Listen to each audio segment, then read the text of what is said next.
Prostate cancer শরীরের যত রকমের ক্যান্সার হয় তার মধ্যে one of the most aggressive cancer. Okay, আচ্ছা, রোবোটিক সার্জারি যেটা আমি শুনেছি খুব কস্টলি।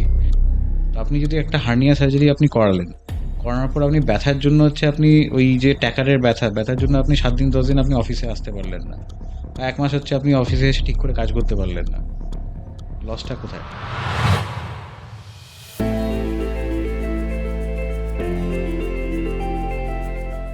রোবটের যে ডিসিশন মেকিংটা সার্জনের হাতে, তাহলে তো আমরা ওপেন সার্জারিও করতে পারি বা ল্যাপারোস্কোপিক সার্জারি করতে পারি, তাহলে রোবটের কেন দরকার আছে?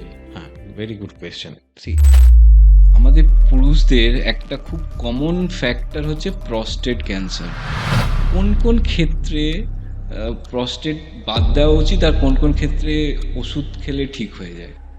একটা কথাই আছে যে people die with prostate cancer, not of prostate cancer.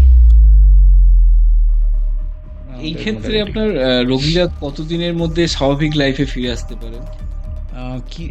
কি সার্জারি তার উপর ডিপেন্ড করছে। আমরা ডে কেয়ার বেসিসেও করি। পেশেন্ট সকাল 6টায় ভর্তি হলো, সকালে 8টা নাগাদ তার অপারেশন হলো, সন্ধ্যে 6টায় সে বাড়ি। ম্যাক্সিমাম অর্গানের ক্ষেত্রেই ক্যান্সার যদি সেটা আর্লি স্টেজে ধরা পড়ে এবং সার্জারি করা যায়, দ্যাট ইজ অনলি চান্স যে পেশেন্ট ক্যান্সার মুক্ত হতে পারে।